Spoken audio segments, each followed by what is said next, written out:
ஆண்டவர் எங்களுக்கு கொடுத்திருக்கிற பெரிய ஒரு ஆசீர்வாதம் என்று சொன்னால் ஆண்டவருடைய ஆவிக்குரிய வல்லமை. ஆமென். அல்லேலூயா சொல்லுங்க. அல்லேலூயா. ஆவிக்குரிய வல்லமை. ஆமென். பரிசுத்த ஆவியினால உண்டாகிற வல்லமை என்கிற ஆசீர்வாதத்தை ஆண்டவர் எனக்கும் உனக்கும் கொடுத்திருக்கிறார். ஆமென். ரட்சிப்பு, திருச்சபை, ஜெபம், உபவாசம், விசுவாசம், பரிசுத்தாவின் அபிஷேகம், அக்கினியின் வல்லமை, பிசாசுக்கு எதிர்த்து நிற்கிற வல்லமை, இப்படிப்பட்ட ஆவிக்குரிய ஆசீர்வாதங்களினால இந்த சபையை கர்த்தர் நிரப்பி இருக்கிறார் என்று விசுவாசிக்கிறவர்கள் கையை தட்டி கர்த்தருக்கு நன்றி செலுத்துங்கள். நன்றி ஆண்டவரே, நன்றி ஆண்டவரே. அல்லேலூயா. அல்லேலூயா.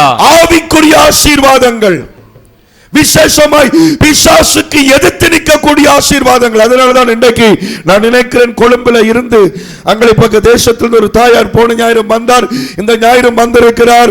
அவருடைய வாழ்க்கையில் இருக்கிற செய்வினை சூனிய பிரச்சனைகளிலிருந்து விடுதலையை தரும்படி ஆண்டவரிடத்தில் பெற்றுக்கொள்ளும்படிக்கு இந்த இடத்துக்கு அவர் வந்திருக்கிறார். இன்றைக்கு அந்த மகளை கர்த்தர் சந்தித்து ஆசீர்வதிப்பார். அல்லேலூயா. அல்லேலூயா. அந்த ஆவிக்குரிய வல்லமைகளை நாங்கள் இழக்க கூடாது. ஆமென். அப்ப அதை இழக்கிறதுக்கு காரணம் என்ன? இரண்டாவது, ஆண்டவர் நமக்கு கொடுத்திருக்கிற அடுத்த ஒரு பெரிய ஆசீர்வாதம் என்று நான் நினைக்கிறேன் என்று சொன்னால், கர்த்தராகிய இயேசு கிறிஸ்து நமக்கு கற்பு என்கிற ஆசீர்வாதத்தை வைத்திருக்கிறார். ஆமென் சொல்லுங்க.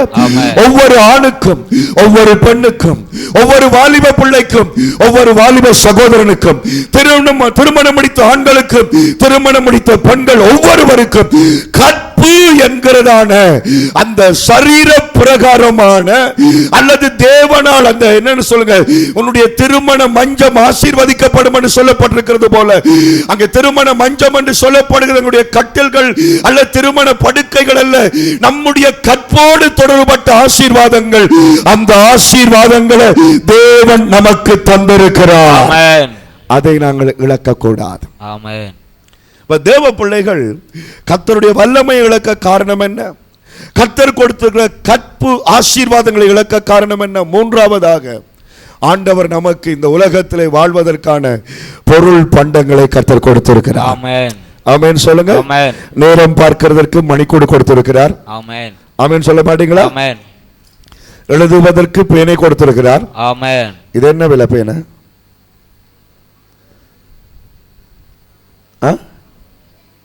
இது 50 ரூபாய்க்குள்ளதான். ஆமென். இன்னொரு பேனை இருக்குது, 1500 ரூபாய்க்கும் இருக்குது பேனை. ஆமென் சொல்லுங்க. அந்த பேனை இங்க இல்ல, 50 ரூபாய் பேனை இருக்கு, 1500 ரூபாய் செய்யறத இது செய்யுது. ஆமென் சொல்லுங்க. கர்த்தர் பேனை கொடுத்திருக்கிறார். என்னுடைய உடலை மூடுவதற்கு பொருளாகிய செட் கொடுத்திருக்கிறார். இன்றைக்கு ஆராதனைக்கு வருவதற்கு எனக்கு ஒரு மோட்டார் சைக்கிள் கொடுத்திருக்கிறார். உங்களுக்கு ஒரு சைக்கிள் கொடுத்திருக்கிறார். சிலருக்கு ஆட்டோ கொடுத்திருக்கிறார். சிலருக்கு வாகனம் கொடுத்திருக்கிறார். நாங்கள் வாழ்வதற்கு ஒரு கொட்டில் வீடியாவது கட்ட தந்திருக்கிறார். ஒரு கல்வீட தந்திருக்கிறார். எங்களுடைய வீட்டில் கதிரைகள் இருக்கிறது, ஃப்ரிட்ஜ் இருக்குது, அல்லேலூயா சொல்லுங்க, வாஷிங் மிஷின் இருக்குது, குக்கர் இருக்குது, கேஸ் அடுப்பு இருக்குது. என்னன்னு நீங்க சொல்லுங்க, கர்த்தர் ஆசீர்வதிக்கவில்லை என்று? சகல விதத்திலும் கர்த்தர் நம்மை ஆசீர்வதித்திருக்கிறார். கரங்களை தட்டி கர்த்தருக்கு நன்றி சொல்லிக்கொள்வோம். அல்லேலூயா. அல்லேலூயா. அல்லேலூயா. ஆகவே இந்த மூன்று விதமான ஆசீர்வாதங்களை தேவன் நமக்கு கொடுத்திருக்கிறார். ஆனா இன்றைக்கு என்ன பிரச்சனை என்று சொன்னால், நான் இந்த 50 ரூபாய் பேனையில திருப்தி அடையாமல் 1500 ரூபாய் பேனையை பற்றி யோசிச்சு கொண்டிருக்கிறேன். அது அல்ல, கர்த்தர் நமக்கு ஆசீர்வாதத்தை தந்திருக்கிறார். அந்த ஆசீர்வாதங்களை ஒரு நாள் நாங்கள் பறி கொடுக்க கூடாது. வார்த்தை சொல்லுகிறது, நான் உன்னில் அன்பு வைக்கிறபடியால் உன்னுடைய எல்லா காரியங்களையும் நான் ஆசீர்வதிப்பேன். ஆமென் சொல்லுங்க. ஆண்டவர் ராமன் மேல அன்பு வைக்கிறபடியால் ராமனுடைய ஆடு மாடுகளை ஆசீர்வதிப்பேன் என்று வாக்கு கொடுத்திருக்கிறார். அல்லேலூயா. எதனால் இந்த ஆசீர்வாதங்கள் வருகிறது? தேவன் நம்மேல் வைத்த அன்பினால். கையெழுத்து சொல்லுங்க. அல்லேலூயா. அல்லேலூயா. கடைசியா எப்படி சொல்லி முடிக்கிறார்? சகல ஜனங்களை பார்க்கிலும் நீ ஆசீர்வாதமாய் இருப்பாய். ஆமென். உன் பக்கத்து வீட்டுக்காரனை பார்க்கிலும், உன் எதிர் வீட்டுக்காரனை பார்க்கிலும் என் பிள்ளை ஆசீர்வாதமாய் இருக்கும் என்று கர்த்தர் வாக்கு கொடுத்தார். அப்ப ஏன் நாங்கள் இந்த ஆசீர்வாதங்களை இழக்கிறோம்? ஏன் அந்த ஆசீர்வாதங்கள் நமக்கு தூரமாய் போய் கொண்டிருக்கிறது? மேலான ஒரு ஆசீர்வாதம் சங்கீதத்தில் இருக்கிறது. எல்லாரும் சொல்லுங்க, வலது கையை உயர்த்தி சொல்லுங்க. உன் அலங்கத்திற்குள்ளே, உன் அலங்கத்துக்குள்ளே சமாதானம் என்கிற ஆசீர்வாதமும் உன் அரண்மனைக்குள்ளே, உன் அரண்மனைக்குள்ளே சுகம் என்கிற ஆசீர்வாதமும் இருப்பதாக. அல்லேலூயா, அல்லேலூயா. அருமையான தேவனுடைய பிள்ளைகளை, வீடு எவ்வளவு 10 அறை 15 அறை கொண்டதா இருந்தாலும் அந்த வீட்டுக்குள்ள சமாதானம் இல்லை என்றால் ஒரு பிரயோசனமும் இல்லை. அல்லேலூயா. அதனால சண்டே ஸ்கூல்ல நல்ல பாட்டு பாடுவாங்க. கத்தரிக்காய் கடையில கத்தரிக்காய் வாங்கலாம், கம்ப்யூட்டர் கடையில கம்ப்யூட்டர் வாங்கலாம், சமாதானம் வாங்க முடியுமா? தம்பி தங்கா, சமாதானம் வாங்க முடியும். சமாதானம் இல்லாத இந்த உலகில சமாதானம் தருபவர் இயேசு ஒருவரே. ஆமென். எங்களுடைய வீட்டில மேலான ஒரு ஆசீர்வாதம் சமாதானம். ஆமென். நிம்மதி. ஆமென். ஒரு நேரம் சாப்பிட்டாலும் நிம்மதியான நித்திரை, நிம்மதியான வாழ்க்கை, அதைத்தான் கர்த்தர் ஆசீர்வதிக்கிறார். ஹல்லேலூயா. அடுத்தது என்ன சொல்லப்படுகிறது? உன் அரண்மனை. அரண்மனை என்றது அரசர்கள் வாழ்கிறது அரண்மனை.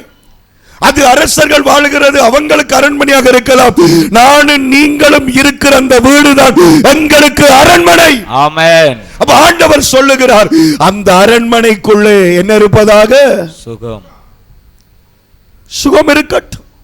என் பிள்ளை சுகத்தோடு வாழட்டும். வியாதிப்படாதபடி, பலவீனப்படாதபடி என்னுடைய பிள்ளை சுகம் என்கிற ஆசீர்வாதத்தோடு இருக்கட்டும்.